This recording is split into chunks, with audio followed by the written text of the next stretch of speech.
जबकि वार्ड 83 के पार्षद कमल लड्डा के निधन के बाद खाली हुई सीट के लिए उपचुनाव हो रहे हैं। 11 सितंबर को यह मतदान होगा। उसी के चलते भाजपा और कांग्रेस के प्रत्याशी नामांकन भरने कलेक्टर कार्यालय पहुंचे, जहां पर उन्होंने अपना नामांकन दर्ज कराया। वहीं कांग्रेस की तरफ से प्रत्याशी के रूप में विकास जोशी और संजय मालवी को नामांकन भरवाया गया। वहीं कांग्रेस प्रत्याशी ने कहा कि हम पूरी तरह से मेहनत करेंगे और जीत कर भी दिखाएंगे। वहीं शहर कांग्रेस अध्यक्ष सुरजीत सिंह चड्डा ने कहा कि सारे बूथों पर कांग्रेस के नेता बैठेंगे और यह वार्ड हम ही जीतेंगे, क्योंकि जनता भी अब बीजेपी से त्रस्त हो चुकी है। जीत सुनिश्चित है। वार्ड की जो जनता है वो काफ़ी त्रस्त है, परेशान। जनता ने भी मन बना लिया है कि वार्ड क्रमांक 83 में परिवर्तन होगा और परिवर्तन के रूप में इस बार कांग्रेस प्रत्याशी के रूप में मुझे उनका आशीर्वाद प्राप्त होगा। बिल्कुल जीत सुनिश्चित है। कांग्रेस पार्टी ने मुझ पर विश्वास जताया है, उसी प्रकार वहाँ की जनता का भी मुझ पर विश्वास है और मुझे भी जनता पर विश्वास है कि इस बार जो है परिवर्तन करेंगे। कांग्रेस कमज़ोर नहीं है, बिल्कुल मैं आपको बताना चाहता हूँ, कांग्रेस बहुत मजबूत है और इस बार पूरी मजबूती से हमारे अध्यक्ष सुरजीत सिंह चड्डा जी, प्रतिपक्ष के नेता हमारे चिंटू चोकसे जी, हमारे वरिष्ठ नेता सुरेश बिंडा जी, देवेंद्र सिंह यादव जी और हमारे सभी वरिष्ठ कांग्रेसी नेता वहाँ संगठन चुनाव लड़ेगा सर। मैं तो सिर्फ प्रत्याशी हूँ, केवल हाथ जोड़ने का काम करूँगा। जहाँ तक मेरा सवाल है, मैं लगभग 30-32 साल से कांग्रेस के लिए काम कर रहा हूँ। चाहे वो आप उजागर सिंह का ले लें, महेश जोशी जी का ले लें और जितने भी लोग चुनाव यहाँ पर लड़े, सबके लिए मैंने काम करा है। संगठन ने हम दोनों को बनाया था और हम दोनों ने मिलकर काम करने का पूरा बीड़ा उठाया। वार्ड 83 के अंदर जो भी काम है हम दोनों मिलकर मेहनत करेंगे। इनका प्रचार भी हम दोनों मिलकर करेंगे और प्रत्याशी तो ठीक है, पूरा संगठन इस पहली बार वार्ड 83 में पूरे शहर का संगठन काम करेगा चुनाव जीतने के लिए और हम निश्चित 83 का चुनाव जीतेंगे। निश्चित रूप से वर्तमान समय में जिस तरीके से भारतीय जनता पार्टी के परिषद ने इंदौर शहर को बदहाल और बदनाम कर रखा है, तो मुझे लगता है कि हम सब लोग पूरी ताकत से दृढ़ संकल्पित होकर जनता के साथ ये इलेक्शन लड़ेंगे और मुझे आशा ही नहीं, पूर्ण विश्वास है कि जहां भारतीय जनता पार्टी हजारों वोट से चुनाव जीती, वहां कांग्रेस पार्टी की, हमारे विकास जोशी और पूरी कांग्रेस पार्टी की प्रचंड विजय होगी। ठीक है, शहर में गड्ढे हैं कि शहर में सड़कें हैं, ये सोचना थोड़ा सा मुश्किल काम हो गया है कि जिस तरीके से महापौर जी के नेतृत्व में, आयुक्त महोदय के नेतृत्व में और भारतीय जनता पार्टी के नेताओं के नेतृत्व में नगर निगम को बदहाल और बदनाम किया है, भ्रष्टाचार में लिप्त हो गई है, कामकाज की अफरा तफरी मची हुई है, सिर्फ बयानबाजी के अलावा कुछ नहीं हो रहा है। तो शहर में जिस तरीके से पोस्टर वायरल हो रहे हैं, ये लोगों का गुस्सा है। और ये आपको बता दूं मैं, जब 11 तारीख को चुनाव होंगे, ये 14 या 15 तारीख को रिजल्ट आने वाले हैं, उस दिन भारतीय जनता पार्टी को एहसास होगा कि ये भ्रष्टाचार जो उनने कराया उसका सबक उनको जनता ने सिखाया। राजवाड़ा जैसी जगह में दुर्भाग्य की बात है, इंदौर को शर्मसार करने वाली बात है, शर्मनाक बात है और महापौर जी को इस्तीफा देना चाहिए कि आज इंदौर शहर पूरा गड्ढे में तब्दील है।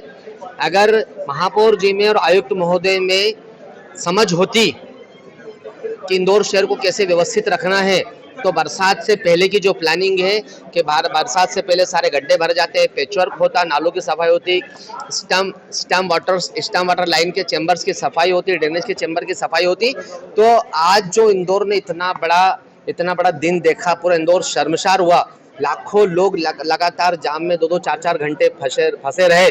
जिस शहर को स्वच्छता के लिए, अपनेपन के लिए, व्यवस्थाओं के लिए नंबर 1 पहचाना जाता है, वो भारतीय जनता पार्टी की परिषद और कुंभकर्णी नींद में सोए हुए महापौर और आयुक्त के कारण आज इंदौर को ये काला दिन देखना पड़ा। देखिए, सबसे पहले तो हमारे प्रत्याशी जो हैं वो खुद ही विकास है और विकास के हाथ में कांग्रेस का झंडा है। निश्चित रूप से विकास जोशी जो है एक बहुत जाना पहचाना नाम है। मैं पिछले 35 वर्षों से इनको लगातार कांग्रेस में सक्रिय कार्यकर्ता के रूप में और पिछले 7 वर्षों से इसी वार्ड से ही हमारे वार्ड के अध्यक्ष हैं और बहुत मिलनसार, शिक्षित, इंजीनियर व्यक्ति हैं और इनका वार्ड में बहुत सतत लोगों से मिलना जुलना है। सुबह 6 बजे ये मॉर्निंग वॉक से जो अपना सघन जनसंपर्क करते हैं तो रात तक जनता के बीच में रहते हैं। सामाजिक, धार्मिक, सभी तरह की सांस्कृतिक गतिविधियों में इनका हमेशा पूरा सहयोग रहता है। पप्पू मालवी हमारे जो मेरे साथ में मेरे पिता के चुनाव 1993 से काम कर रहे हैं और ये दोनों ही हमारे कांग्रेस के प्रत्याशी के तौर पे भी इन्होंने नामांकन दिया है और हमारे विकास जोशी जी को भी प्रत्याशी आज बनाया गया है। तो दोनों हमारे कांग्रेस परिवार के बहुत निष्ठावान साथी हैं और निश्चित रूप से ये वार्ड जो है सामान्य वर्ग के बाहुल्य वार्ड है, वैश्य समाज वैश्य बाहुल्य वार्ड है और निश्चित रूप से हमको इस बार सफलता मिलेगी। कुछ भी नहीं होगा, आप इसकी चिंता छोड़ दीजिए, जो होना था हो गया, बीती ताई विसार लो, आगे की सुध ले। हम लोग सब एक हैं, पूरा संगठन चुनाव लड़ेगा, हमारे प्रत्याशी बिल्कुल पूरे आपको दम से पूरी ताकत से वार्ड में दिखेंगे और हमारे 31 ही बूथों पर हम 31 प्रभारी नियुक्त कर रहे हैं और पूरा संगठन ये चुनाव लड़ेगा। हमारे विकास जी तो बस विकास करते रहेंगे, घूमते रहेंगे। बीजेपी में जब से प्रत्याशी घोषित हुआ है इतना जबरदस्त असंतोष है, मैं आपको बता नहीं सकता हूं। मैं खुद 4 नंबर का चुनाव लड़ा हूं, हर वार्डों में हर गलियों में मेरा सतत संपर्क है। जिस कल शाम को 4 बजे 3 बजे से जब से प्रत्याशी घोषित हुआ है, भारतीय जनता पार्टी में जबरदस्त असंतोष है। इसका फायदा हमारे विकास लेंगे और हम निश्चित रूप से इस बार भारतीय जनता पार्टी का जो भ्रष्टाचार हुआ है, वहाँ पर सड़कें नहीं है, माताएं बहनें आधा 1-1 किलोमीटर दूर बच्चों को स्कूल छोड़ने जा रही हैं, पानी की बड़ी समस्या है, संपत्ति कर एक बड़ा विषय है और ये कॉलोनियां जो हैं ये कांग्रेस पार्टी ने गुमाश्ता नगर जो है सेठी जी के जमाने में कांग्रेस पार्टी ने ये अलॉट की थी। तो ये सब हमारे सब पुराने कांग्रेसी वहाँ बहुत परिवार हैं और भारतीय जनता पार्टी के अंदर जबरदस्त असंतोष है। वहीं कांग्रेस ने नामांकन दर्ज करने के बाद भाजपा भी अपने प्रत्याशी को लेकर नामांकन दर्ज करने पहुंची। कलेक्ट्रेट में भाजपा विधायक मालिनी गौड़ और भाजपा प्रत्याशी जीतू राठौर का नामांकन दर्ज कराया। जीतू राठौर ने कहा कि पार्टी ने यह मौका दिया है और पार्टी की उम्मीद पर हम खरे उतरेंगे।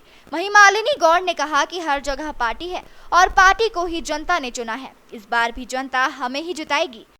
उन्हीं के पदचिह्नों पे चल के उन्हीं के विकास कार्यों को आगे बढ़ाऊंगा। वो हमारे बहुत आदरणीय थे और उन्होंने हमारे लिए हमारे वार्ड के लिए भी बहुत कुछ करा है। पार्टी के बहुत सच्चे सिपाही थे, उन्हीं के मार्गदर्शन उन्हीं के मार्ग पे चलेंगे हम लोग।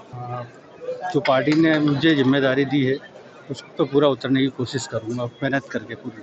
भारतीय जनता पार्टी संगठन हमारा बहुत मजबूत है, मुझे पूर्ण विश्वास है कि हम बहुत अच्छे। जनता के हित में क्या करेंगे? जनता के लिए कुछ सोचा है विशेष रूप से? हमारे वार्ड में ड्रेनेज की समस्या है, कुछ पुरानी आईडी वाली कॉलोनी में, उसको हल करना है हमें। भारतीय जनता पार्टी का पूरे प्रदेश में देश में परचम लहरा रहा है, तो वार्ड 83 में भी भारतीय जनता पार्टी आएगी। भारतीय जनता पार्टी एक विचारों वाली पार्टी है। पार्टी ने एक कर्मठ कार्यकर्ताओं को टिकट दिया है। सब लोग मिलकर हम चुनाव लड़ेंगे और जीतेंगे। भाभी, जो प्रत्याशी चुना है उसको लेकर भी बीजेपी के ही कुछ लोग हैं जो थोड़े से असंतोष भी दिखाई दे रहे हैं। ये तो होता ही है, टिकट में सबको संतुष्ट नहीं किया जाता है, कर सकते हैं तो सबको आशा रहती है हमको मिले, लेकिन मिलता एक को ही है। फिर सब हमारे भारतीय जनता पार्टी में सब लोग लग जाते हैं। किस तरीके की तैयारी है? पूरी तैयारी है। मेरे कार्यकर्ता सभी विश्वस्त हैं और जीतू भी उनमें से एक है और पार्टी संगठन ने उसको टिकट दिया, तो हम सब मिलकर लड़ेंगे। इंदौर से राजीव टाइम्स की रिपोर्ट।